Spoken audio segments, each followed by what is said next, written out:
यस कार्यक्रमका साथमा नेपाल टेलिकमको 4G नै पर्फेक्ट छ। नेपाल टेलिकम, राष्ट्रको सञ्चार।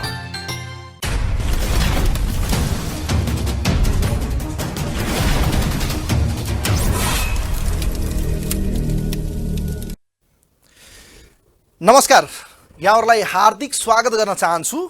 म Navraj Dhanuk TV today HD टेलिभिजनको यो विशेष लाइभमा यहाँहरूलाई स्वागत गर्दै विशेष गरी राजनीतिक अस्थिरताको चाहिँ अन्त्य भएको छ र यतिखेर देशलाई चाहिँ सही ट्र्याकमा चाहिँ सर्वोच्च अदालत अर्थात् देशको कानुनको व्याख्याता सुप्रिम कोर्टले देशलाई यतिखेर राजनीतिक अस्थिरताबाट ट्र्याकमा ल्याएको छ।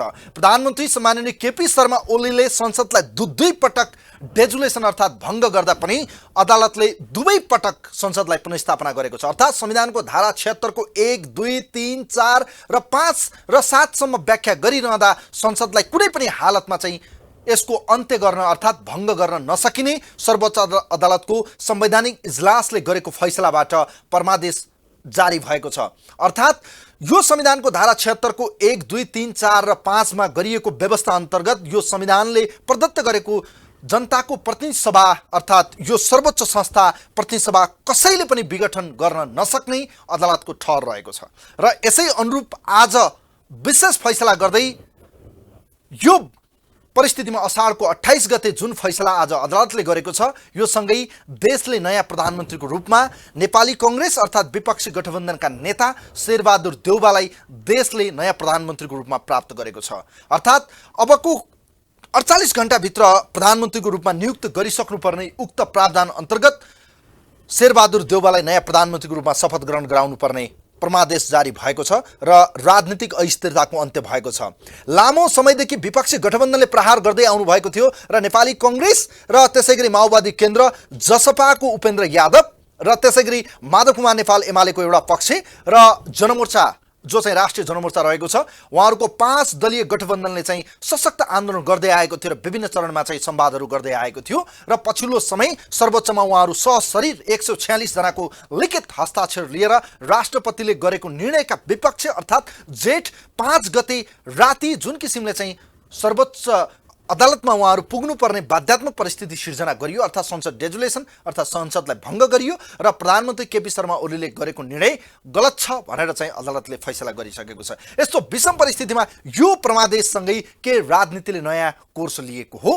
देश चुनावतिर जान खोजिरहेको थियो तर विभिन्न अधिवक्ताहरू र देशको लागि यो राजनीतिक अस्थिरतालाई चिर्दै यो सही ट्र्याकमा ल्याउनुपर्छ भन्ने माग राखेका पछिल्लो 2 चरणमा अर्थात् गत पुस 5 गतेको संविधान तह या संविधानका बर्खिला प्रधानमन्त्रीले गरेको उक्त फैसला भनौँ न एउटा एक किसिमको डेजुलेसन र अहिले पनि जुन सेकेन्ड चरणमा गरिएको चाहिँ संसद डेजुलेसन थियो, यो दुवै असंवैधानिक छ भन्दै रिट दायरकर्ता मध्येका एकजना महत्त्वपूर्ण व्यक्तित्व आजको यो विशेष अङ्कमा हामीसँग लाइभ कुराकानीका निम्ति यतिखेर हुनुहुन्छ। शम्भु थापा वरिष्ठ अधिवक्ता, नेपाल बार एसोसिएसनका पूर्व अध्यक्ष समेत रहनुभएका शम्भु थापा रिट दायरकर्ता मध्येका एकजना बडो महत्त्वपूर्ण व्यक्ति हाम्रो टेलिफोनमा हुनुहुन्छ। उहाँलाई म वेलकम गर्न चाहन्छु। थापाजी, यहाँलाई स्वागत छ विशेष लाइभमा। धन्यवाद। सर्वप्रथम यहाँलाई म हार्दिक बधाई दिन चाहन्छु। कति खुसी हुनुहुन्छ तपाईँहरू आज संसद पुनर्स्थापना गरेर? वकिल, पत्रकार होइन, अब तपाईँहरू सञ्चारकर्मी, हामी कानुन व्यवसायी, अब सञ्चारकर्मीले जे सञ्चार प्रवाह गर्नुपर्ने हो त्यो प्रवाह गर्ने कर्तव्य हो। कानुन व्यवसायीले पनि जे एउटा यो संविधानको विषयमा चाहिँ मलाई के लाग्यो भन्नुहुन्छ भने एउटा विश्वास, मेरो संविधानमाथिको विश्वास मेरो यो हो भनेर मैले व्यक्त गरेको हुँ होइन। अब अरूलाई विघटन भएकै ठिक छ, राष्ट्रपतिले गरेकै ठिक छ भन्ने केही साथीहरूलाई लाग्यो बहस। त्यस कारण मैले चाहिँ आफूलाई कसरी राखेको छु भने मेरो विश्वास हो संसद चाहिँ संसदमै पुगेर मात्रै मर्नुपर्छ भन्ने विश्वास हो। फेरि यो विश्वासको पछाडि इतिहास चाहिँ तपाईँले राणाकाल, त्योभन्दा अगाडिको काल, राणाकालपछि तपाईँले हाम्रो 7 सालदेखि 17 साल, 17 सालदेखि पञ्चायत, त्यसपछि फेरि हामीले यो जनताको प्रतिनिधि ल्याउनलाई हामीले जति लामो सङ्घर्ष गऱ्यौँ, संसारमा पनि त्यस्तै प्रकारका सङ्घर्षहरू भए जनताको प्रतिनिधिमूलक संस्था ल्याउनलाई, चाहे त्यो इङ्ल्यान्ड होस्, चाहे त्यो फ्रान्स होस्, चाहे त्यो रसिया होस्, चाहे त्यो बेल्जियम होस्, युरोपका कुनै पनि देशहरू वा अमेरिका होस् होइन। खुला भनौँ न, अमेरिकामा पनि 1789 संविधान आइसकेपछि फेरि पनि गृहयुद्धहरू भयो, धेरै संशोधनहरू गर्नु पर्यो, किन दास प्रथाहरू अन्त भएको छैन। त्यस्तै मैले भन्न खोजेको मेरो चाहिँ एउटा के निचोड रह्यो भनेर भन्दाखेरि यो कार्यकारिणीले पहिलाको कार्यकारिणीले जनप्रतिनिधिमूलक संस्था नै नदिने अनि त्यसको सङ्घर्ष गरेर आउँदाको अवस्थामा बल्ल बल्ल आयो। अब थर्ड वर्ल्ड कन्ट्रीहरू हाम्रो जस्तो चाहिँ अविकसित देशहरूमा ल्याउन त ल्यायो, फेरि गडबडी गर्ने, फेरि यसलाई खाने। त्यस कारण प्रजातन्त्रको एउटा आधार स्तम्भ चाहिँ जनप्रतिनिधिमूलक संस्था हो। त्यो जनप्रतिनिधिमूलक संस्था चाहिँ अन्य निकायहरूले विघटन गर्न हुँदैन, समाप्त गर्न हुँदैन। यो त्यसो हो भने शम्भु थापाज्यू, आजको मेसेज, यो परमादेशको मेसेज आम पब्लिकमा, संविधान त तपाईँले संविधानको व्याख्या र बहस गरिरहँदा यसको मेसेज आम पब्लिकमा के हो? के संसद डेजुलेसन कसैले गर्न पाउँदैन हो? संसद, हाम्रो संविधानमा चाहिँ संसदको विघटन हुन्छ, संसद आफैले संसदको विघटन गर्छ। त्यो पहिलाको योभन्दा अगाडिको पुष 5 गतेको आदेशमा पनि व्यक्त गरिएको छ। अब इङ्ल्यान्डको यदि संविधान के अरे त्यहाँको संवैधानिक परम्परालाई हेर्दाखेरि पनि उनीहरू पनि संसदको चाहिँ निश्चित अवधिको parliament act, fix term parliament act भन्ने ल्याए। उनीहरूले पनि संसदले भनेदेखि बाहेक चाहिँ विघटन हुँदैन है भन्ने ऐनै ल्याए। मैले भन्न खोजेको कुरा के हो भन्नुहुन्छ भने यो संसद विघटन चाहिँ अगाडि संसदसँग रिस उठेर राजा रानीले गर्ने एउटा फ्युडलिस्टिक क्यारेक्टर बोकेको हुन्छ। यसले फ्युडलिस्टिक क्यारेक्टर बोकेको कारणले गर्दाखेरि क्यारेक्टर चाहिँ तपाईँको चाहिँ बोकेको कारणले गर्दाखेरि मलाई चाहिँ के लागेको हो त भनेर भन्नुहुन्छ भने कि यो फ्युडलिस्टिक क्यारेक्टर बोकेको कारणले गर्दाखेरि संसद विघटनको अधिकारलाई धेरै नियन्त्रण गर्न थालिसके। त्यसकारण हाम्रो संविधानमा हिजो उसमा चाहिँ थियो, उसमा चाहिँ के भनेदेखि चाहिँ थियो, तर 2047 सालको संविधान अहिले चाहिँ हामीले नराखेकै हो। अब अहिले पनि विघटन त हुन्छ, संसदले सरकार दिन सकेन, संसदका बिजनेसहरू पास भएनन्, संसदले अगाडि जान सकेन भने त्यस्तो अवस्थामा त तपाईँको चाहिँ के भनेदेखि निसन्देह पनि हुन्छ। हेर्नुहोस् होइन, तपाईँ त ब्याकबोन हुनुभयो, तपाईँ त चट्टानी अडान लिएर प्रधानमन्त्रीका विपक्षमा उभिनुभयो र प्रधानमन्त्री केपी शर्मा ओलीलाई तपाईँले झापड बारम्बार किन हान्नुभयो भन्नुहोस् त? किन तपाईँ यो विपक्षमा उभिनुभयो भन्नुहोस् त? मेरो र उहाँको बिचमा व्यक्तिगत त्यस्तो होइन। त्यो तपाईँले जुन प्रश्न राख्नुभयो त्यो प्रश्न सान्दर्भिक छैन भन्छु म। होइन, प्रधानमन्त्रीले तपाईँहरूप्रति आक्षेप लाउने, आरोप लाउने, मेरा विरुद्धमा शम्भु थापाहरू किन लागे, किन परिचालित भए भन्ने कुरा त आउनुभयो नि त, उहाँहरूले भन्नुभएको होइन। मैले संविधानमा जे छ त्यो भने, मैले संविधानमा भएको कुरा भने, संविधानमा भएको कुरालाई त्यहाँको संवैधानिक विवाद हेर्ने पहिला 5 जना न्यायाधीशहरूले त्यो कुरालाई भन्नुभयो। यसमा हामीले के भन्यौँ त भन्दाखेरि संवैधानिक विवादका मुद्दाहरू फेरि हामीले इजलासको सन्दर्भमा पनि जो निरन्तर 5 जना प्रधान न्यायाधीश पछाडिका हुनुहुन्छ उहाँहरूले हेर्नुपर्छ भन्यौँ हामीले। यसमा त्यो पहिला जन्मिएको हो क्या, संवैधानिक विवादमा पहिला 5 जना न्यायाधीश जन्मिया हुन्। यसको पछाडिको पनि सिद्धान्त म तपाईँलाई भनिहालौँ। पहिला 5 जना मात्रै जन्मिएको हो। को जन्मिनु हो भन्दाखेरि सिनियर मोस्ट जजहरू जन्मिनु हो संवैधानिक इजलासमा। त्यसकारण उहाँहरूले हेर्नुपर्छ। पछि खाली खालसा पूरा गर्नलाई अर्को न्यायाधीश जन्मिएको, यो कुरा पनि हामीहरूले भन्यौँ होइन। तपाईँ सुरुवातदेखि नै शेरबहादुर देउवालाई प्रधानमन्त्री बनाउनु पर्छ भन्ने पक्षमा हुनुहुन्थ्यो के? संविधानको धारा 76 को 5 को व्याख्या आज अदालतले सही परमादेश गरेको हो? 76 को 5 तपाईँलाई एउटा बडा बुझ्ने हिसाबमा भनौँ कि विश्वासको मत पाउने आधार व्यक्त गरेमा भन्ने छ। विश्वासको मत पाउने आधार भन्ने शब्द छ, त्यो कोरा काल्पनिक शब्द छैन। विश्वासको मत पाउने आधार व्यक्त गरेमा भनेपछि मैले बहसमा पनि र तपाईँको सञ्चार माध्यम मार्फत म जानकारी के दिन चाहन्छु भन्नुहुन्छ नि, यो संविधानमा जहाँ जहाँ अरू मत चाहिन्छ भनेको छ त्यहाँ चाहिँ त्यही मत नभएदेखि सामान्य बहुमतले निर्णय हुन्छ भनेर संविधानमा छ। अनि संविधानमा मत कसले दिने त भन्दाखेरि संविधानको धारा 79 बमोजिम विद्यमान संविधान सभाका सदस्यहरूले, राजनीतिक दलले हाल्दैन मत। हेर्नु, राजनीतिक दलले हाल्दैन मत, हाल्ने त संविधान सभाका सदस्यहरू हुन्। संविधान सभाका सदस्यहरूले मत हाल्ने हो। सामान्य बहुमतदेखि बाहेक जहाँ महाअभियोगहरू पास गर्नुपर्छ, जहाँ तपाईँको ट्रिटीहरूको कुराहरू आउँछ, राष्ट्रलाई गम्भीर असर पर्ने, त्यस्तो बेलामा 2/3 पनि चाहिन्छ। त्यति बेला 2/3 सांसद चाहियो, त्यहाँ राजनीतिक दलले भनेर मात्रै हो। अनि मैले अर्को कुरा पनि भनौँ, तपाईँ मार्फत तपाईँ र मेरो एउटा डिस्कसन, यो सरकार बनाउनको लागि जुन विश्वासको मत मागिन्छ, यो औपचारिक विश्वासको मत मात्रै हो। हेर्नुहोस्, यो औपचारिक विश्वासको मत मात्रै हो, यसमा कार्यक्रम पनि हुँदैन, केही पनि हुँदैन। हेर्नुहोस्, एक बहुमत अब नैतिकताको रूपमा हेर्ने भने प्रधानमन्त्री दुई पटक चाहिँ संसदमा चाहिँ उहाँले विश्वासको मत पनि गुमाउनु भयो, उहाँलाई अदालतले पनि चाहिँ झापड हानिसकेको, अर्थात् यो संसदलाई पुनर्स्थापना गरिसकेको परिस्थितिमा तपाईँले बहस गर्दा पनि राष्ट्रपति र प्रधानमन्त्रीलाई चाहिँ ठूलो आरोप लगाइरहनु भएको थियो। आजको परमादेशसँगै अब के राष्ट्रपति र प्रधानमन्त्रीलाई नैतिकताको जवाब चाहिन्छ कि चाहिँदैन? उहाँहरूले के गर्नुपर्छ? यहाँको सुझाव के छ? अब म एउटा मैले अदालतमा जे बोले, म अदालतको त्यति बेला मेरो हैसियत के हुन्छ भन्नुहुन्छ भने तपाईँले जस्तो चौथो अङ्गको हिसाबले मसँग अहिले लिइराख्नु भएको छ। You are one of the तपाईँको स्टेट, ESTAT स्टेट, तपाईँ सम्पत्ति हो। थर्ड अर्ग्यान चाहिँ अरू हो, ती तीनवटा अर्ग्यानको चाहिँ तपाईँ सम्पत्ति हो। हेर्नुहोस् होइन, तपाईँ चाहिँ के भनेदेखि चाहिँ त्यो हो। त्यसरी तपाईँले म जति बेला बहस गरिरहेको थिएँ, बहस गर्दाखेरि I was there as a officer of the court. म अदालतको अधिकृतको हैसियतले बोलिरहेको थिएँ। नट ओन्ली तपाईँको चाहिँ के भनेदेखि फर द पार्टी, म तपाईँको चाहिँ के भनेदेखि अदालतको मैले देखेको, मैले के भने त भन्नुहुन्छ भने राष्ट्रपतिज्यू तपाईँको सांसदले भोट दिन पाउँदैन भनेर अगाडि नै निर्णय गर्ने। अनि अर्को कुरा भने तपाईँलाई पनि घट लाग्छ वा लाग्दैन, राष्ट्रपतिज्यू तपाईँको कि मैले भोट दिएको कारणले गर्दाखेरि म पो अछुतो हुन्छु होला त, तर संसदै मर्ने भनेर भन्ने, तपाईँ संसदै मर्ने हुन्छ होला त। यो त कस्तो पो भन्दाखेरि एउटा जातीय प्रथाको पनि परम एउटा सीमामा गयो। एउटा चाहिँ मैले भन्न खोजेँ, यसो विचार गर्नुहोस् त, कसैले उहाँलाई शेरबहादुर देउपाजीलाई सम्बोधन गर्यो भनेर संसद मर्ने कुरा आउँछ र? भोट दिने अधिकार त मेरो हो नि, भोट त म कहाँ दिन्छु भन्दाखेरि म पार्लियामेन्टमा दिन्छु, तपाईँ को भोट दिन कहिले पाउँदैनस् भन्ने।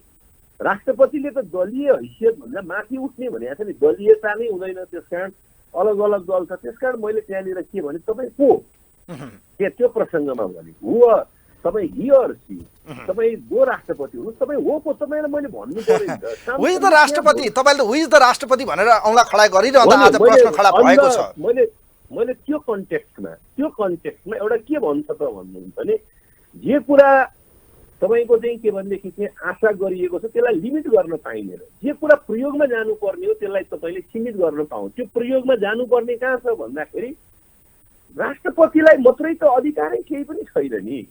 राष्ट्रपति बेगर चलाएको अब आजको परमादेशले धेरै कुराहरू प्रमाणित गरिसकेको छ। अन्त्यमा जाँदा जाँदै अब शेरबहादुर देउवालाई प्रधानमन्त्री नियुक्ति गर्नुपर्छ, परमादेश जारी भएसँगै राजनीतिले के निकास लिएको हो? अब कसरी अगाडि बढ्छ देशको अवस्था, या पार्लियामेन्टमा कसरी अगाडि एक्सर्साइज हुन्छ, केही छ यहाँको अनुमान? तपाईँ र मैले चाहिँ अब यो सबै थोक भन्न, हामीले कानुन र संविधानलाई भन्ने हो। फेरि पनि राजनीतिज्ञहरूको चरित्र तपाईँ र मलाई थाहा छ होइन, तर राम्रो दिन पनि आउँछ। हामी जस्तै खिचातानी गर्दा गर्दा गर्दा गर्दा एउटा 5 वर्षसम्म एउटाले अठोट गरेर देश बनाउँछु भन्यो, त्यसपछि अर्कोले 5 वर्ष बनाउँछु, त्यसरी देश बनेको हो क्या। मैले भन्न खोजेको कुरा के हो, मेरो विचार, हाम्रो जहाँ पनि यो खिचातानी भएको छ, तर कोही त आउँछ नि। डेमोक्रेसीमा पर्खिनुहोस् न, तपाईँ र म पर्ख्यौँ न, आउँछ नि डेमोक्रेसी। हामीले तपाईँको राख्न सक्यौँ भनेदेखि निसन्देह आउँछ। त्यस कारणले गर्दाखेरि मेरो भनाइ त के हो भन्नुहुन्छ भने, खिचातानी उहाँहरूको बिचमा भव्य हुन्छ। हेर्नुहोस्, धेरै प्रकारका चाहिँ के भनेदेखि शक्तिहरू चाहिँ तपाईँको लागेका हुन्छन्, धेरै प्रकारका शक्तिहरू लागेका हुन्छन्, आन्तरिक बाह्य। हामी जस्तो कमजोर भएको चाहिँ के भनेदेखि चाहिँ देशमा होइन, दुईटा ठुला राज्यहरूको बिचमा छौँ।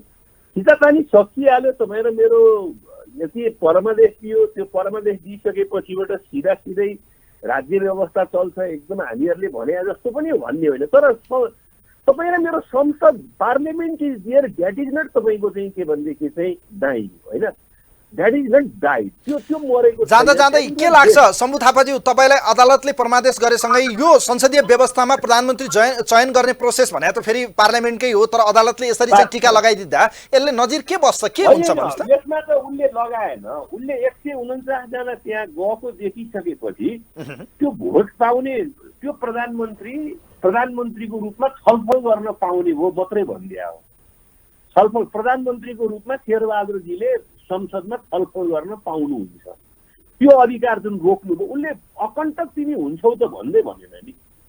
के अरे एपी ओलीले म हुन्न भनेर भनिसकेपछि र मैले लिन सक्दिनँ भनेपछि अर्को कोही आएर म लिन्छु भन्छ र बहुमत सिद्ध गर्छ भनेदेखि त्यो प्रधानमन्त्रीले संसदमा प्रधानमन्त्रीको रूपले विश्वासको मत माग्न सक्छ मात्रै भनेको हो। यहाँलाई म धेरै धेरै धन्यवाद दिन चाहन्छु। Thank you so much Shambhu थापाज्यू, समयका लागि धन्यवाद दिन चाहन्छु यहाँलाई। तपाईँले पनि मेरो विचार प्रवाह गर्ने मौका दिनुभयो, यहाँलाई धेरै धेरै धन्यवाद। वरिष्ठ अधिवक्ता यतिखेर शम्भु थापा हुनुहुन्थ्यो, रिट दायरकर्ता मध्येका एकजना बडो महत्त्वपूर्ण व्यक्ति शम्भु थापा यतिखेर हाम्रो प्रत्यक्ष टेलिफोनमा हुनुहुन्थ्यो र विशेष गरी यतिखेर अदालतको परमादेश जारी भएसँगै देशले नयाँ कोर्स लिन्छ भन्ने उहाँको विश्लेषण छ र विशेष गरी प्रधानमन्त्रीको रूपमा चाहिँ अब शेरबहादुर देउवाले चाहिँ संसदभित्र छलफल गर्न पाउनुपर्ने उहाँको जिकिरका बीचबाट सर्वोच्चको परमादेशसँगै के राजनीतिक दलहरू नेताहरूले चाहिँ एउटा निकास दिन सक्छन्। विपक्षी गठबन्धन जसरी 5वटा दलले चाहिँ सर्वोच्चमै पुगेर 146 जनाको चाहिँ लिखित उहाँहरूले चाहिँ रिट दायर अर्थात् उहाँहरू स्वयं उपस्थित हुनुभयो सशरीर, यसले पनि एउटा प्रेसर क्रिएट गर्यो र आजको जुन संवैधानिक इजलासले गरेको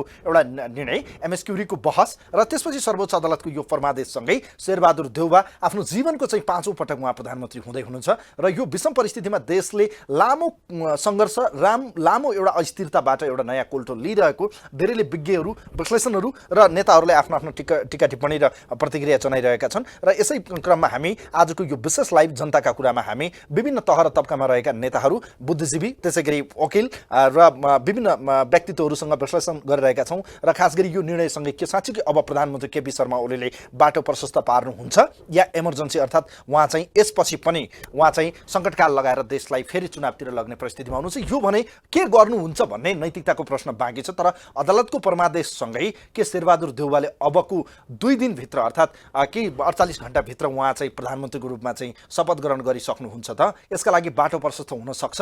यी कैयौँ प्रश्नहरू भने यथावत छन्, तर यतिखेर राजनीतिले नयाँ कोर्स लिएको छ र खास गरी सत्ता पक्ष मानिने नेकपा एमाले भने यतिखेर विरोधमा उत्रिएको छ। उसको भातृ सङ्गठन अनेर सोभ्यू युवा सङ्घ लगायत विभिन्न भातृ शुभेच्छुक सङ्गठन भने यतिखेर अदालतको फैसला राजनीतिक पूर्वाग्रहीबाट चाहिँ प्रेरित भएर आएको र यसले देशमा अस्थिरता ल्याएको भन्ने कुराहरू आएको छ।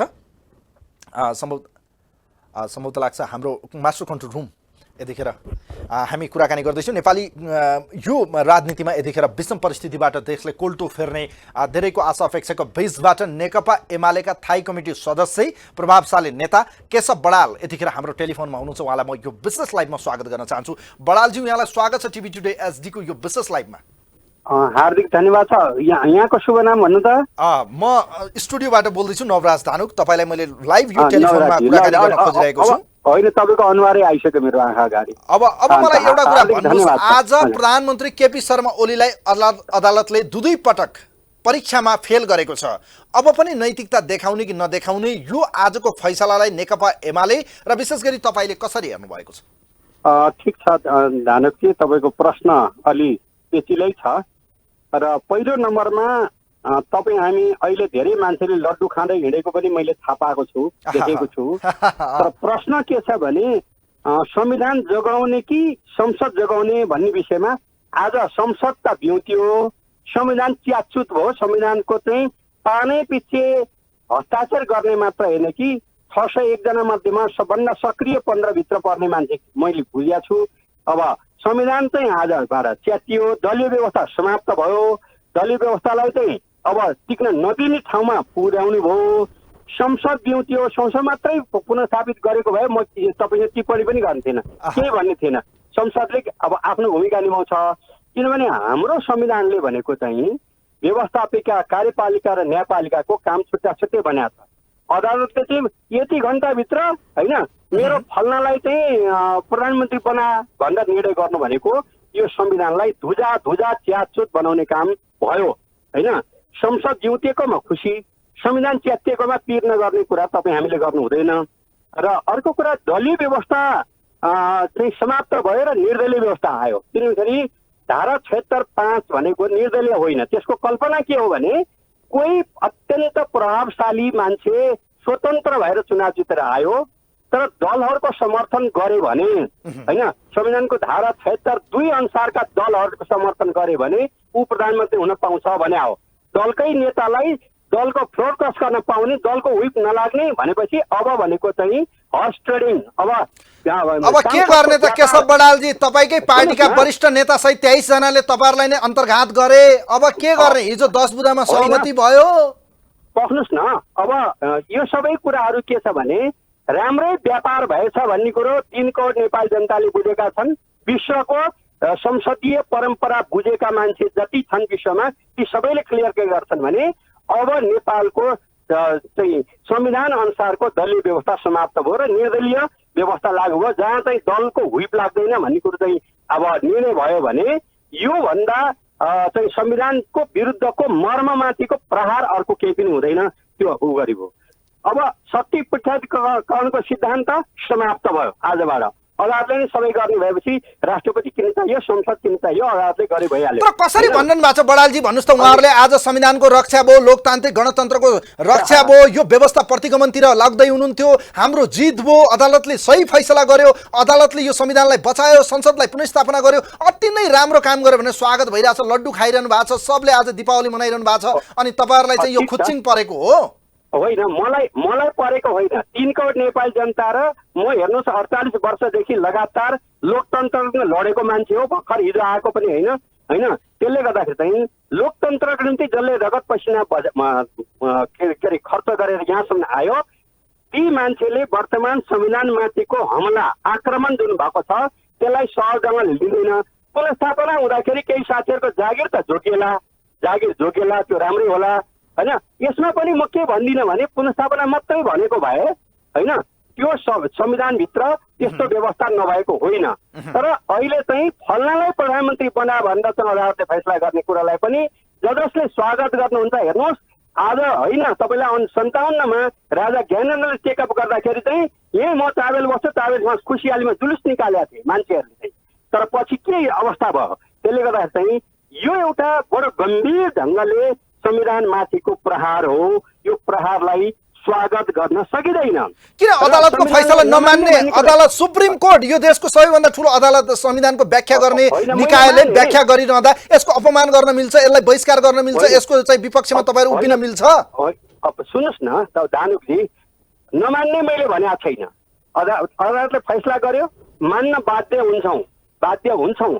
तर के भयो भने संविधानमाथि हमला भयो र संविधानमाथि भएको यो हमला, संविधानले जुन दलीय, अब तपाईँ संविधानको धारा 74 भन्नुहोस्, धारा 76 को 2 भन्नुहोस्, यी सबै चिजलाई च्यापचुप गरेर दलीय व्हिप पनि नलाग्ने भन्ने कुरा जुन आयो, यसले निर्दलीय तानाशाही व्यवस्थाको झल्को दियो। र यो हाम्रो संविधानको प्रस्तावनादेखि लिएर चाहिँ 308 धारा 9वटा अनुसूचीको कहीँ पनि कुनै अक्षरले पनि निर्दलीय व्यवस्थाको कल्पना गरेका छैन। दलीय व्यवस्था भन्नु हुँदैन, एउटा दलको मान्छे अर्कोले किन्छ, बेच्छ अनि अपराध गर्छ अनि त्यसलाई स्वागत गर्ने कुरा जुन भयो, यसले अब लगातारको चाहिँ हाम्रो चाहिँ 70 वर्षको लोकतन्त्रको निम्ति गरेको सङ्घर्षको परिणाम बिग्रिया छ। त्यसले गर्दा चाहिँ अब आज भन्नुहोस् त मलाई बडालजी, प्रचण्ड आज हेर्नुहोस् त, पुष्पकमल दाहाल प्रचण्ड, माधव कुमार नेपाल, झलनाथ खनाल, उहाँहरूको ठुलो जित भएको छ। शेरबहादुर देउवालाई उहाँहरूले प्रधानमन्त्री बनाउँदै हुनुहुन्छ। ल हेर्नुहोस् त, अब नेपाली राजनीतिमा नेकपा एमाले जनताको बहुमत प्राप्त पार्टी अब विपक्षमा जाँदैछ, मान्नुहुन्छ तपाईँहरू? ठिक होइन, विपक्षमा जाने र सत्ता पक्षमा जाने कुरा त मैले कुनै ठुलै मान्दिनँ। हामी जतिखेर पनि विपक्षमा जान तयार, सत्ता पक्षमा जान पनि तयार। हामी जिन्दगीमा अब यो 70 वर्षको इतिहासमा हामी चाहिँ विपक्षमा सबभन्दा धेरै बसेका छौँ, सत्तामा त कति दिन बसेका छौँ। र विपक्ष र सत्ता पक्षको प्रश्नै होइन। प्रश्न भनेको चाहिँ संविधानवादलाई ध्वस्त बनाइएको छ। संविधानले हाम्रो अब न्यायपालिकाले प्रधानमन्त्री चाहिँ तोक्ने कुरा हाम्रो संविधानको कहीँ परिकल्पना गरेका छैन। न्यायपालिकाले हेलो हजुर हजुर म सुन्दैछु हजुर। पुइ गर्यो अनि हाम्रो संविधानले होइन न्यायपालिकाले चाहिँ प्रधानमन्त्री तोक्ने कुनै शब्दमा परिकल्पना गरेको छैन।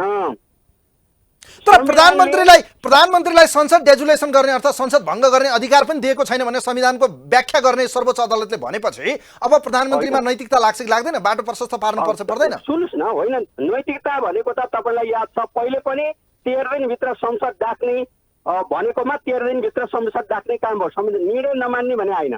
अहिले पनि म भन्छु सामान्य प्रधानमन्त्रीलाई म तपाईँको मिडिया मार्फत होइन आजै संसद पुनर्स्थापनाको निम्ति चाहिँ पुनर्स्थापनाको निम्ति प्रस्ताव लगेर भोलिदेखि संसद डाक्ने गरी पनि गर्नुहोस्, त्यसमा कुनै आपत्ति छैन। हाम्रो पार्टी प्रतिपक्षमा बस्छ, त्यसमा पनि कुनै आपत्ति छैन। तर दलीय व्यवस्थालाई ध्वस्त बनाउने काम होइन जुन आजको निर्णयले भएको छ। तपाईँलाई म एउटा सन्दर्भ बताउँछु। 52 सालमा मनमोहन अधिकारी हाम्रो पार्टीको 89 सिट थियो, काङ्ग्रेसको 83 सिट थियो, राप्रपाको 19 सिट थियो र सद्भावनाको चाहिँ अब 5-7 सिट कति थियो। त्यो बेलामा चाहिँ संसद अगाडि बढ्न नसक्ने अवस्थामा विघटनको प्रस्ताव गयो। त्यो पुनर्स्थापना आउँदाखेरि धेरैले लड्डु खाए, तर चाहिँ पुनर्स्थापना पछि त्यतिखेर पनि शेरबहादुर नै प्रधानमन्त्री हुनुभएको थियो। तर त्यो 52 सालपछि चाहिँ यो गत 20 वर्ष यो देशको हविगत कहाँ पुग्यो तपाईँले याद गर्नुभएको छ। किनभने कुनै निर्णय गर्दाखेरि त्यसले सिस्टमलाई के गर्छ भन्ने कुरो सोचिएन भने होइन पुनर्स्थापना प्लेनली गरेको भए मैले भने नि तपाईँले सोधेको कुरामा मलाई यसमा केही भन्नु छैन भन्थेँ मैले। तर आज जुन भाषामा यो चाहिँ होइन अब यो निर्दलीय तानाशाही व्यवस्थाको झल्को आउने गरी निर्णय भयो, यसलाई संसारको कुनै पनि न्याय क्षेत्रले कुनै पनि संसदीय व्यवस्थाले स्वीकार्न सक्दैन। अन्त्यमा जाँदा जाँदै केशव बडालजी जाँदा जाँदै खास गरी नेकपा एमालेको 23 जना सांसदहरूले गरेको जुन एक किसिमको विद्रोह थियो त्यसले दिएको एउटा मेसेज र विशेष गरी नेकपा एमाले नै अन्तर्घात र अन्तर्गोल जुन चाहिँ आत्मघाती भयो यसको समीक्षा नेकपा एमालेले कसरी गर्छ अब? होइन, त्यो त हाम्रो आज 5 बजे बैठक छ स्थायी समितिको, हामी त्यहाँ छलफल गर्छौँ, बैठकको कुरा होला। र अब यो सबै कुराको परिस्थिति सिर्जनाकार मुख्य सिर्जनाकार भनेको चाहिँ 2076 पहिलो हप्तादेखि नै होइन 76 कार्तिकको पहिलो हप्तादेखि होइन माधवजीहरूले नै सिर्जना गर्नुभएको समस्या हो। र आज यहाँ पुग्नुभयो, उहाँहरूले खुसी हुनुहोस्, लड्डु बाँध्नुहोस्, केपीओलीलाई पछाडियो नि भनेर नाच्नुहोस् गाउनुहोस्। तर वर्तमान संविधान जुन 7 दशकको मेहनतले आएको हो, संविधान र संविधान बागपट्टिको घात भएको छ र घात गर्ने कुराको चाहिँ होइन उहाँहरू त खुसी हुनुभएको छ नि त। ओलीलाई हराइयो, ओलीको पत्ता साफ गरियो, ओलीलाई हराइयो, घुँडा टेकाइयो, प्रतिगमनलाई हराइयो, उहाँहरूको त खुसियाली छ। संविधान र लोकतन्त्रको घात गर्ने एउटा चाहिँ व्यक्तिको रूपमा चाहिँ उहाँहरू देखाएको आउनुभएको छ र इतिहासले मूल्याङ्कन लेखेर राख्नुहोस्। किनभने 52 सालमा मनन बालाई चाहिँ हस्पिटलबाट जवाफ दिनु पर्दाखेरि पनि नाचगान गरेका थिए, धुनधान गरेका थिए, तर चाहिँ त्यसको परिणाम के हुनु पर्यो देशले तपाईँले याद गर्नु भएको छ। सबै अब भनौँ न अलि साह्रै पछि जन्मिनु भएको साथीहरूलाई त थाहा छैन होला 52 सालको कुरो होइन। कमसेकम 20 वर्ष उमेर भन्दा बढी भएका मान्छेले त भोग्नु भएको छ, देख्नु भएको छ, भोग्नु भएको छ। त्यसले गर्दा आज नाचगान गर्नुहोस्, केही छैन। मैले भने पुनर्स्थापना मात्रैले मैले कुनै आक्रोश पुग्न खोजेको होइन, तर निर्दलीय व्यवस्थाको पक्षपाती दलको व्हिप कहीँ लाग्दैन, दलको अनुशासन मान्नु पर्दैन भनेर चाहिँ सांसद इन्भेस्ट गर्ने काम जुन गर्नुभयो होइन ती साथीहरूले इन्भेस्टमा जो लाग्नुभयो उहाँहरूले यसको पश्चाताप, यसको प्रायश्चित्त गम्भीर ढङ्गले भोग्नु पर्ने दिन आउँछ, हेर्दै जानु होला। हस्, यहाँलाई म धेरै धेरै धन्यवाद दिन चाहन्छु बडो महत्त्वपूर्ण समय र विचारका लागि यो लाइभमा। धन्यवाद, थ्याङ्क यू सो मच। यतिखेर हामीसँग नेकपा एमालेका चाहिँ थाई कमिटी सदस्य प्रभावशाली नेता केशव बडाल हुनुहुन्थ्यो। उहाँसँग हामीले यो पछिल्लो समय देशमा चाहिँ देखिएको राजनीतिक गतिरोधको अन्त्य भएको छ, अर्थात् अस्थिरता थियो, त्यसले चाहिँ विश्राम पाएको छ र नेपाली कङ्ग्रेस र विपक्षी गठबन्धनको चाहिँ संयुक्त रूपमा प्रस्ताव गरिएका नेता शेरबहादुर देउवा देशको नयाँ प्रधानमन्त्रीको रूपमा चाहिँ नियुक्ति गर्न सर्वोच्चले परमादेश जारी गरिसकेको छ। यसलाई चाहिँ नेकपा एमालेले भने अस्वीकार गरिसकेको छ। उसको भातृ सङ्गठन यतिखेर सडक प्रदर्शनमा छ। अर्थात् यो अदालतले चाहिँ राजनीतिमाथि अर्थात् यो निर्दलीय व्यवस्थाको एक्सर्साइज गर्न खोज्यो भन्ने उहाँहरूको तर्क छ। संसदीय व्यवस्थामा संसदीय दलको व्हिप अर्थात् संसदीय दलका नेताहरू या संसद दलका चाहिँ सांसदहरूलाई चाहिँ लगेर गएर पनि जसरी हस्ताक्षर गरियो संविधानको धारा 76 को 5 लाई व्याख्या गर्दै यतिखेर जुन परिस्थिति आएको छ यसको परिस्थितिको बारेमा विभिन्न किसिमले चाहिँ टिका टिप्पणी हुन थालेको छ र यसको विषयमा नेपाली कङ्ग्रेस जसरी अब सरकारको नेतृत्व गर्दैछ र सँगै विपक्षी गठबन्धनले पनि यसलाई स्वागत गरिरहँदा यतिखेर हामीसँग नेकपा माओवादी केन्द्रका थाई कमिटी सदस्य प्रभावशाली नेता देवेन्द्र पौडेल हाम्रो टेलिफोनमा हुनुहुन्छ। उहाँलाई म वेलकम गर्न चाहन्छु यो विशेष लाइभमा। पौडेलजी, यहाँलाई स्वागत छ यो विशेष लाइभमा। धन्यवाद छ यहाँलाई पनि। अब आजको फैसला यो परमादेश जारी भएको छ, नेकपा एमालेले यसलाई बहिष्कार गरिसकेको छ, अदालतले राजनीतिमाथि हावी गर्यो, निर्दलीय व्यवस्थाको एक्सर्साइज भयो भनिरहँदा खास गरी आजको यो परमादेशको मेसेज चाहिँ के हो, कसरी हेर्ने यसलाई हामीले? यो लोकतान्त्रिक प्रणाली, हाम्रो संविधान, 70 वर्षसम्म नेपाली जनताले गरेको आन्दोलन, त्यसको पक्षमा गरेको फैसला हो। अब एकाध दल वा एकाध गुट, दल पनि भन्दिनँ मैले, एकाध गुट विशेषका साथीहरूले मान्दिनँ भने पनि लोकतान्त्रिक प्रणाली विधि पद्धति र सिस्टममा जाने भनिसकेपछि अर्को कुनै पनि विकल्प छैन।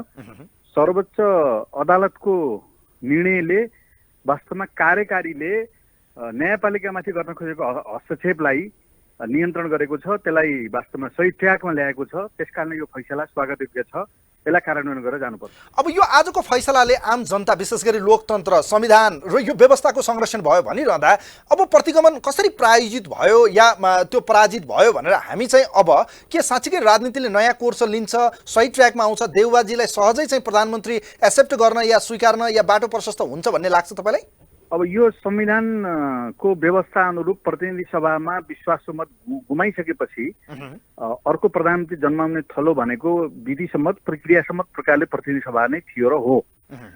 फेरि पनि संविधानको व्यवस्था अनुरूप प्रतिनिधि सभामा विश्वासको मत लिन नसकेपछि प्रधानमन्त्रीले धम्कीपूर्ण रूपमा कि मलाई विश्वासको मत दिनुहोस्, होइन भनेदेखि प्रतिनिधि सभा भङ्ग हुन्छ भनेर ठाडै बोलेको सम्भवतः विश्वमा नै यस्तो रेकर्ड छैन र नेपालमा त सधैँ छैन। त्यसले लोकतन्त्रमाथि उपहास गर्ने, खिल्ली उडाउने काम भएको थियो र प्रकारान्तरले त्यही राति नै विभिन्न प्रकारका षड्यन्त्रहरू भएर सम्माननीय राष्ट्रपतिज्यूले तोकिएको समयमा प्रतिनिधि सभाका बहुमत सदस्यहरूले विकल्प दिन सक्छौँ भन्दै प्रतिनिधि सभा भङ्ग गरियो। त्यसकारणले यो बारम्बार प्रतिनिधि सभामाथि लात हान्ने, जनप्रतिनिधि संस्थामाथि जुन प्रकारको अपमानित क्रियाकलाप भएको थियो, त्यसलाई चाहिँ भविष्यमा यस्तो प्रकरण नदोहोरिने गरी सर्वोच्चले गरेको फैसला एकदम जायज छ, मैले अहिले पनि भनिसकेँ। फेरि पनि राजनीति वृत्तमा केही नयाँ समीकरणहरू त होलान्।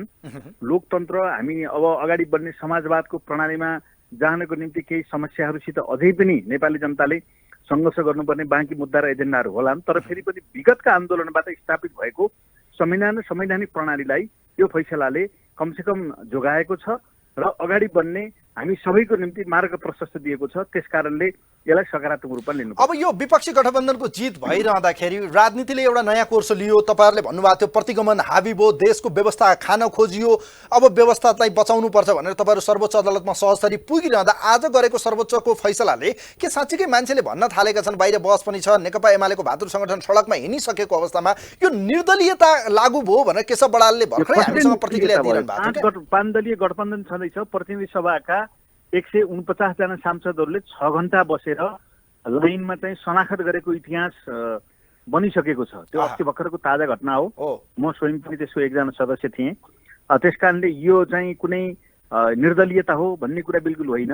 निर्दलीयता ल्याउन खोजिएको र जबरजस्ती एकदलीय प्रणाली स्थापित गर्न खोजिएको र अदालतदेखि लिएर शक्ति पृथ्वीको सिद्धान्त अनुरूप राज्यका 3 निकायहरू, न्यायपालिका, कार्यपालिका, व्यवस्थापिका सबैलाई आफ्नो अनुकूलतामा ढाल्न खोज्ने प्रधानमन्त्री र राष्ट्रपतिको गलत कदमलाई कमसेकम न्यायालयले संविधान सम्मत प्रकारले ट्र्याकमा ल्याउने, एउटा सिस्टममा ल्याउने काम गरेको हुँदाखेरि सडकमा यो मान्दिनौ भनेर विरोध गर्नुको अब औचित्य समाप्त भएको छ। बरु इतिहासमा यी गल्ती भएका थिए, कमजोरी भएका थिए, इतिहासमा गरेका यी गल्ती कमजोरीप्रति हामी जनतासित आत्मालोचित भएर अगाडि बढ्न चाहन्छौँ भनेर समीक्षा गरेर आउँदा उहाँहरूको निम्ति वास्तवमा जायज हुनेछ र त्यसरी मात्र उहाँहरूले आफ्नो बाटोलाई सही रूपमा अगाडि बढाउन सक्नुहुन्छ। अब यो अहिलेको राजनीतिमा एउटा कोसेढुङ्गा साबित भएका नेता प्रचण्ड जसरी आज यो व्यवस्था बचाउन उहाँ लाग्नुभयो, धेरैले अस्थिरताको संज्ञा दिए, कम्फर्टेबलको संज्ञा दिए, उहाँ परिचालित हो, अस्थिरता हो, यी आरोप लगाइरहँदा प्रचण्डको भूमिका पछिल्लो 2 पटक चाहिँ संसद भङ्गको विपक्षमा उहाँ उभिरहँदा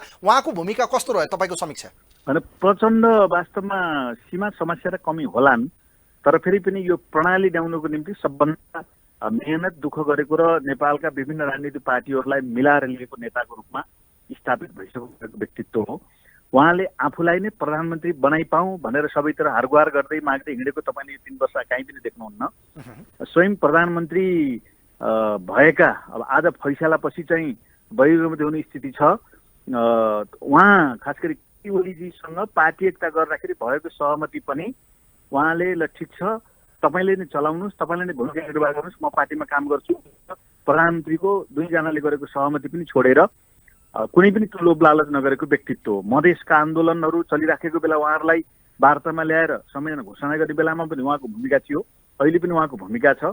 अब यो प्रकरणमा कतिपयले कहीँ अरू कुनै प्रसङ्गमा जोडेर बदनाम गर्ने काम त गरे होलान्, तर समकालीन यो राजनीतिमा प्रचण्डले नै खास गरी स्थायित्वको चाहिँ निम्ति भूमिका खेलेको कुरा जाहेर छ। त्यसकारणले अब फेरि पनि उहाँको लिडरसिपमा देशले कहीँ न कहीँ नयाँ कोर्सको सुरुवात चाहिँ गर्छ। हस्, यहाँलाई म धन्यवाद दिन चाहन्छु समय र विचारका लागि। धन्यवाद छ यहाँलाई पनि। Thank you so much. यतिखेर हामीसँग नेकपा माओवादी केन्द्रका थायी कमिटी सदस्य देवेन्द्र पौडेल हुनुहुन्थ्यो, मान्य सांसद। प्रतिनिधि सभामा पुनर्स्थापना भएसँगै मान्यको रूपमा उहाँ पनि त्यो पद अर्थात् जनताको प्रतिनिधि भइसक्नु भएको छ र अदालतले चाहिँ आज असार 28 गते एउटा ऐतिहासिक निर्णय गरेको छ। यो व्यवस्था बचेको छ भन्ने तर्क विपक्षी गठबन्धनको छ र खास गरी सत्ता पक्ष नेकपा एमालेको ठहर भने निर्दलीय व्यवस्था लागू गर्न अदालतले चाहिँ यो फैसला अर्थात् परमादेश गरेसँगै देशमा अस्थिरता मचिने सम्भावना भयो। देशमा चाहिँ बहुदलीय व्यवस्था चाहिँ खतरामा पर्यो, संसदीय व्यवस्थामा चाहिँ निर्दलीय व्यवस्था चाहिँ किन हावी भयो भन्ने तर्क उहाँहरूले राखिरहनु भएको छ। यस विषम परिस्थितिमा हामी विभिन्न व्यक्तिहरू र विभिन्न राजनीतिक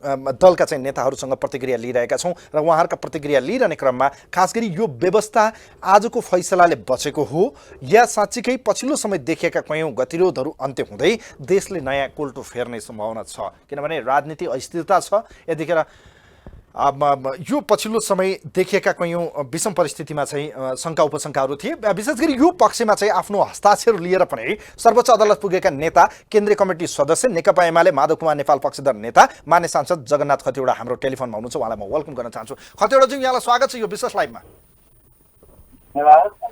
खतिवडाज्यू, यो आजको फैसला खास गरी नेकपा एमालेको हार भयो कि जित भयो, कसरी हेर्ने हामीले? आजको फैसलालाई भएर हेर्नुपर्छ। नेकपा एमालेको हार होइन यो। नेकपा एमाले भित्र हाम्रा आदरणीय नेता केपी ओलीले के गर्नु भएको थियो उहाँको क्रियाकलापको पराजय भने पक्कै होइन। यो त अध्यक्षलाई हराउनु, पार्टीको नेतालाई, आफ्नै प्रधानमन्त्रीलाई हराउनु भने नेकपा एमालेको हार। तपाईँहरू भने आज आफ्नै पार्टीलाई सिद्ध्याउन लागेको, तपाईँहरू चाहिँ भनौँ न एक किसिमको जाली फटाइ गर्ने, अन्तर्घाती गर्ने, अब यो यो यो आफ्नै पार्टीलाई चाहिँ आत्मघाती हान्ने यो के रोल खेल्नु भएको? यसको समीक्षा त नेकपा एमालेको आज बस्ने 5 बजेको थायी कमिटीले गर्ने भनिसक्यो त। यो पार्टीलाई हराएको पनि होइन, हाम्रा कारणले हारेको पनि होइन। प्रतिनिधि सभाको दोस्रो पटक विघटन गर्ने कुरा संवैधानिक कि असंवैधानिक भएर हामीले निवेदन हालेका थियौँ। सर्वोच्च अदालतको रिटमा सर्वोच्चले फैसला गरे यो गैर संवैधानिक छ। गैर संवैधानिक छ भएर पुष्टि गरेको होइन। प्रधानमन्त्रीलाई तपाईँहरूले असंवैधानिक छ, अलोकतान्त्रिक हुनुहुन्छ, आफ्नै पार्टीको नेतृत्वलाई बहिष्कार गरिरहँदा, उहाँको विपक्षमा गइरहँदा अब नैतिकताले तपाईँहरू केन्द्रीय कमिटीमा, थायी कमिटीमा कसरी जाने नेकपा एमाले भित्र? यो अहिलेको केन्द्रीय कमिटी र थायी कमिटीमा त जानेकै छैन। त्यो त वातावरण निर्माण भएको छैन, अब्बल भएको छैन, आन्तरिक एकता टुङ्गिएको छैन। त्यस कारण जाने प्रश्नै उठ्दैन। जब पार्टी पक्ष भएर जान्छ अथवा 75 गेटदेखि अगाडिको पार्टी फर्कन्छ र कतिपय महत्त्वपूर्ण एजेन्डाहरू सम्बोधन हुन्छन्। आफूले गरेको निर्णय कहीँ कतै समीक्षा गर्दा गल्ती गरे जस्तो लाग्दैछ अहिले? होइन, हामीले गल्ती गरेको होइन। संविधानको कोर्टलाई हामीले सच्याएको हो, सच्याउन प्रयत्न गरे हो। सच्याएको पनि हामीले, सच्याएको त सर्वोच्च अदालत, हामीले त माग गरेको न हो। अब यो जाँदा जाँदै खास गरी अहिलेको परिस्थितिमा माधव कुमार नेपालको रोल कस्तो रह्यो? उहाँले जुन अब हिजो भएको 10 बुँदे सहमतिमा पनि असन्तुष्ट व्यक्त गर्नुभयो। अदालतको फैसलापछि नेकपा एमालेका आन्तरिक समस्यालाई समाधान गर्ने तर्क राखिरहँदा माधव कुमार नेपाल अब नेकपा एमाले भित्र रहिरहनुहुन्छ, कसरी अगाडि बढ्नुहुन्छ तपाईँहरू, या उहाँको भूमिकालाई हामी कसरी बुझ्ने आम जनताले? माधव कुमार नेपाल नेकपा एमालेमा रहनु भन्ने कुरै छैन नि। उहाँ सधैँभरि हुनुहुन्थ्यो, भोलि पनि भइरहनुहुन्छ। तर पार्टीभित्र भएका खराब र विकृत कुराहरूको विरुद्धमा लडिरहेको एउटा अगुवा नेता योद्धाको रूपमा हुनुहुन्छ। उहाँ लडि नै रहनुहुन्छ। हामी उहाँलाई साथ दिइरहेका छौँ। यो कुरामा हामीले उहाँलाई यो प्रवृत्तिका विरुद्धमा गरेको लडाइँमा साथ दिएका छौँ। त्यस कारण भोलि प्रवृत्ति सप्रियो, पार्टी सप्रिँदै जान्छ, प्रवृत्ति बिग्रियो झन् बिग्रिँदै जान्छ। नेकपा एमालेमा माधव कुमार नेपालको महत्त्व बिग्रिने पडिरहेको छ।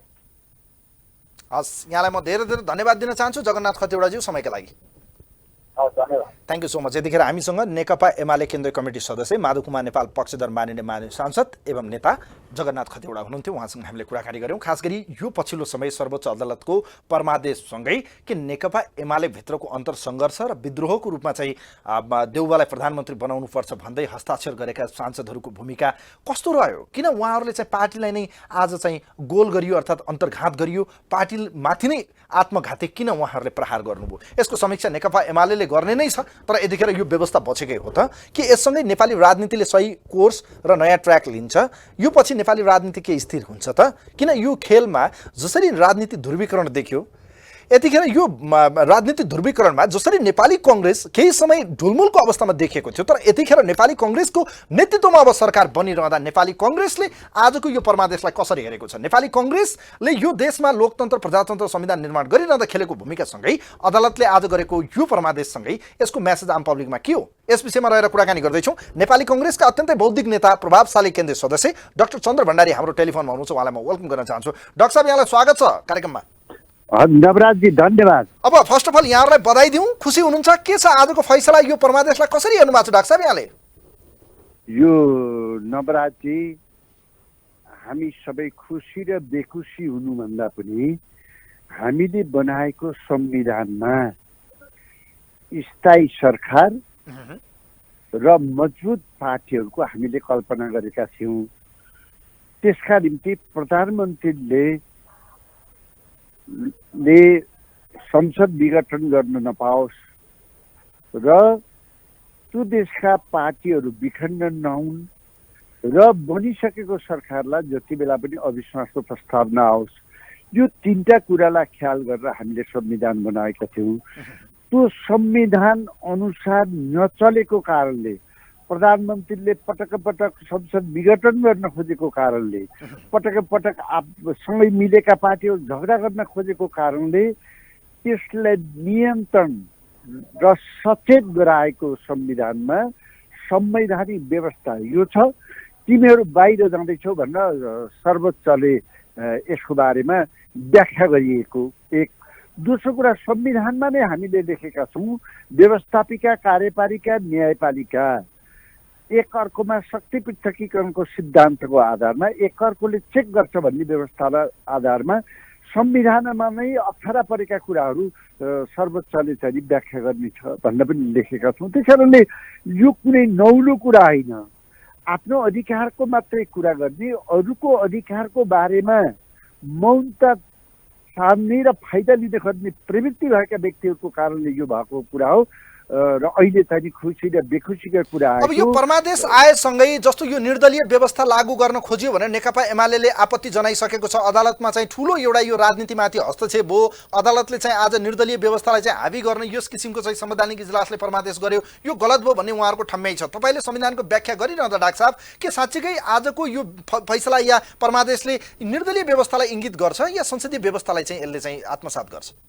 एकदम यो फजुल नचाहिने तर्क हो। यो हामीले संविधानमा नै कुनै पनि व्यक्तिले आफ्नो बहुमत पुर्याएर सरकार बनाउन सक्छ भने बनाउने प्रावधान हामीले संविधानमै राखेका थियौँ।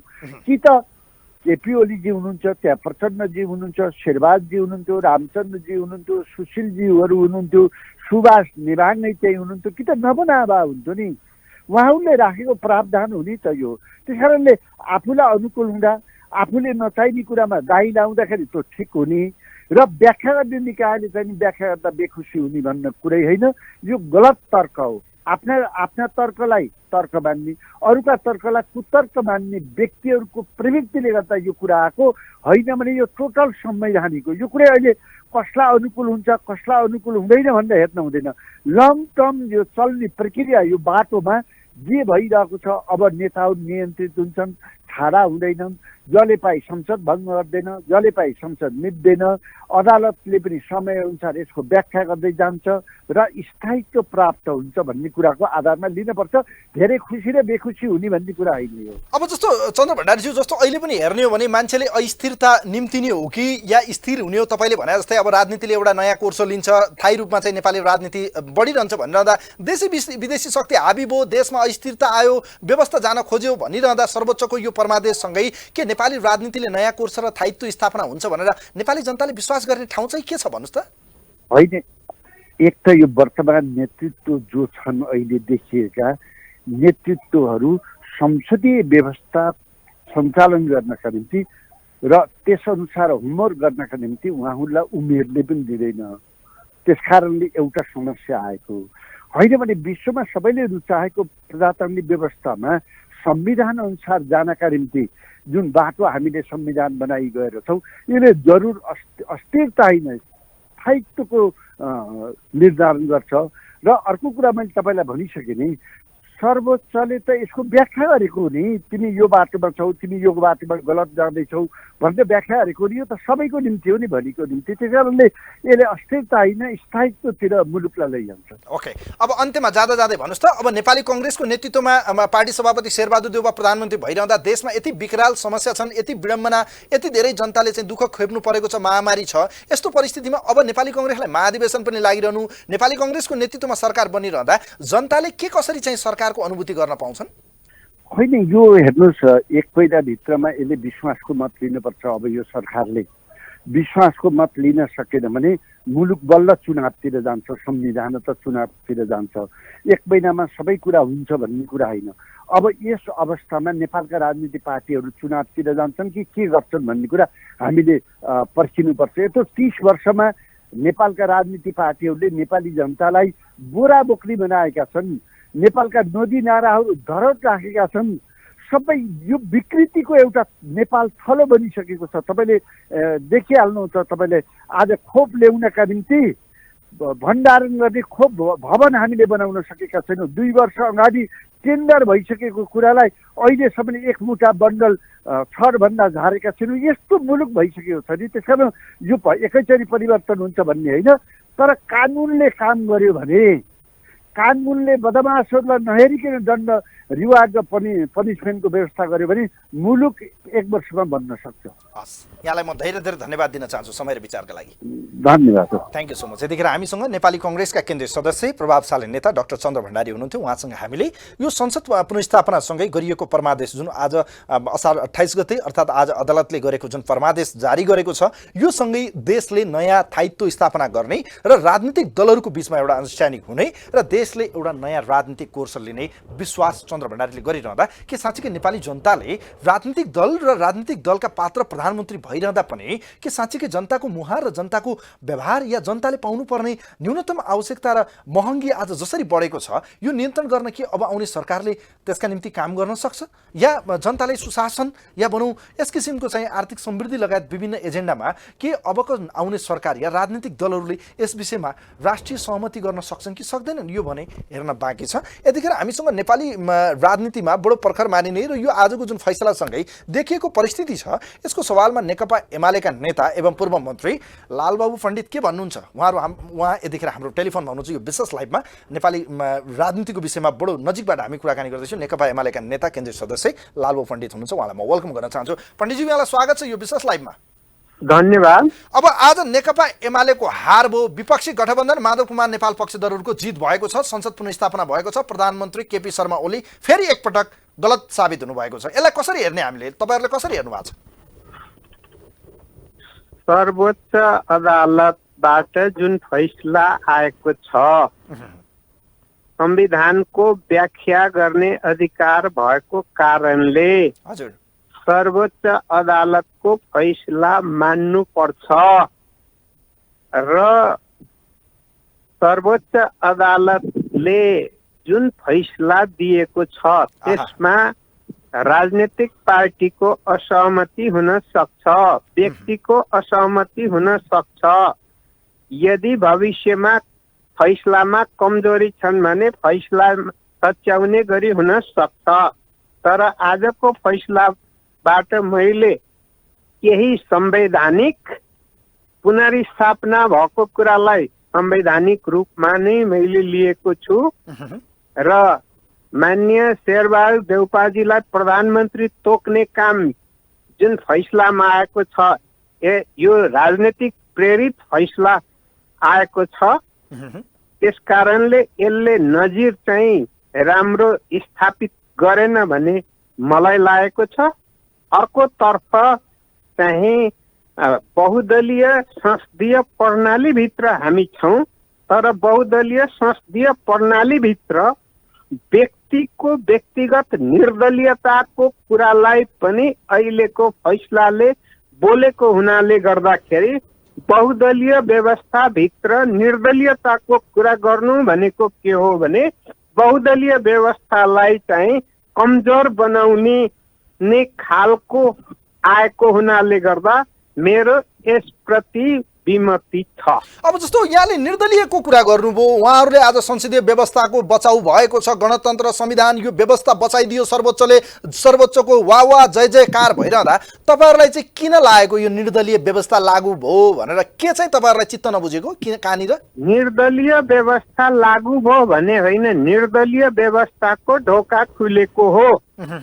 त्यसकारण निर्दलीय व्यवस्थाको ढोका खुल्नाले गर्दाखेरि बहुदलीय व्यवस्थाभित्र राजनीतिक दललाई जुन प्रतिनिधि सभा अर्थात् संसदभित्र बाँध्ने डोरी थियो त्यो डोरी नै चुडाएर जुन संविधानको व्यवस्था अनुरूप छ त्यसैलाई चुडाएर चाहिँ सर्वोच्च अदालतको निर्णयले फालिएपछि अनि चाहिँ दलभित्रको अराजकता र दलीय अनुशासन समाप्त गर्ने गरिकन जुन संविधानभित्र दलीय अनुशासनको व्यवस्था रहने जुन व्यवस्था छ त्यसैलाई नै समाप्त गरिदिएपछि यो दलीय व्यवस्थालाई कमजोर पार्ने गरी निर्णय आएकोलाई नबुझ्नु पर्ने के कारण छ र?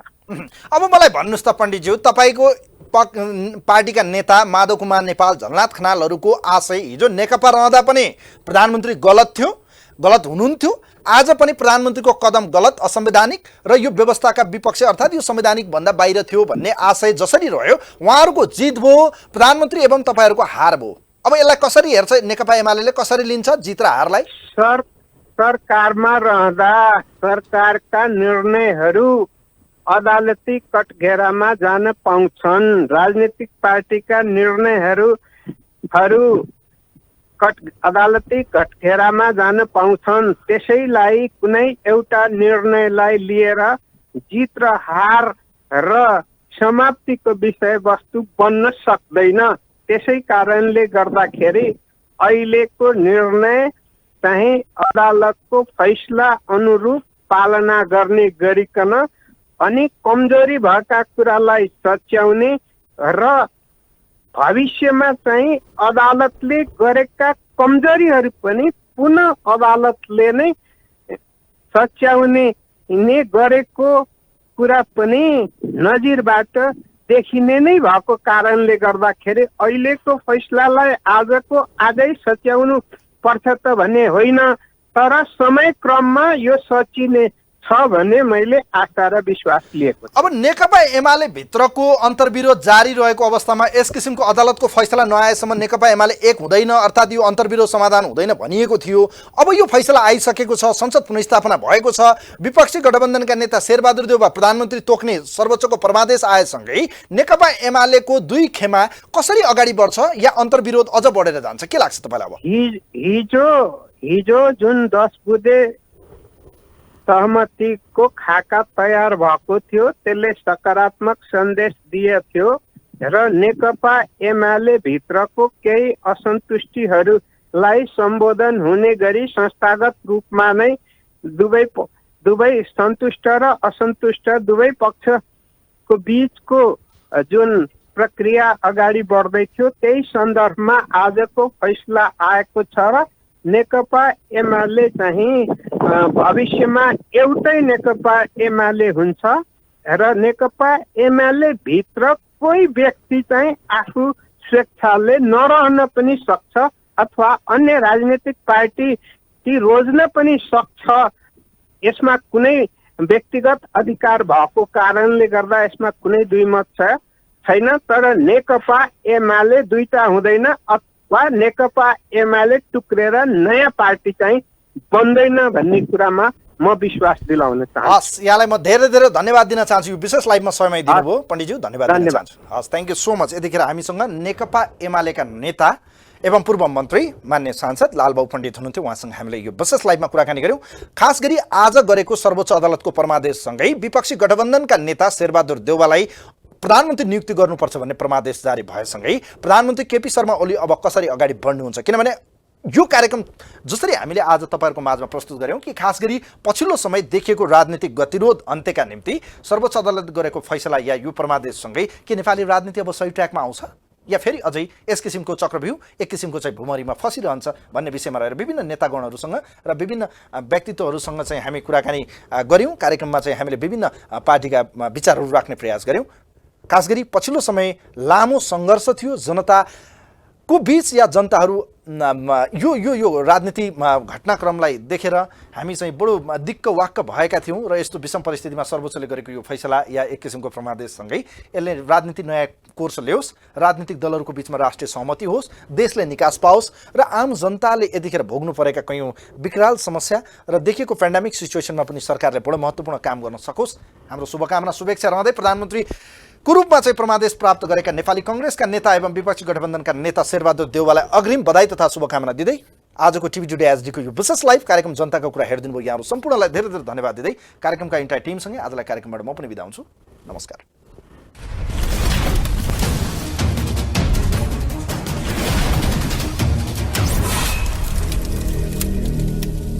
नेपाल टेलिकमको 4G नै पर्फेक्ट छ। नेपाल टेलिकम, राष्ट्रको सञ्चार। यस कार्यक्रमका साथमा